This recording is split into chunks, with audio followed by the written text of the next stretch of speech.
Degli studi nuovi che abbiamo commissionato noi del Movimento 5 Stelle dimostrano che anche i nuovi FAS, cosiddetti quelli a catena corta, sono presenti in tutto il territorio veneto. Infatti abbiamo portato degli studi che abbiamo depositato qua in procura che fanno vedere che tutt'oggi c'è un inquinamento dilagante che non si è quindi fermato agli anni scorsi, ma che continua e si sta continuando in questi giorni. Ci siamo accorti che l'estensione della contaminazione arriva fino a Punta Gorzone, quindi in provincia di Venezia, laguna di Chioggia, foce del Brenta e quindi zona costiera. Secondo il Movimento 5 Stelle sarebbe molto più estesa di quanto ha preso finora la contaminazione da PFAS delle acque venete. Dalle perizie da loro commissionate e consegnate alla Procura di Venezia risulta infatti che i filtri a carbone attivo utilizzati dalla rete idrica non trattengono i nuovi composti a 4, 5 e 6 atomi, tuttora prodotti da un'industria del Vicentino in sostituzione dei vecchi composti ora vietati.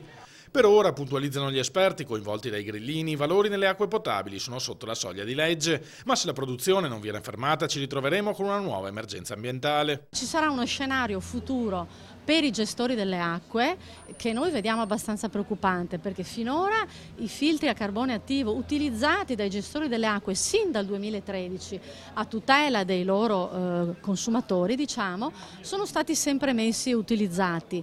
Il problema è che questi carboni attivi tecnicamente non riescono a trattenere quelli a catena corta, i C4, i PFBA e i PFBS. Queste nuove sostanze, sostengono sempre dal Movimento 5 Stelle, sono potenzialmente più pericolose di quelle che hanno causato l'attuale emergenza sanitaria.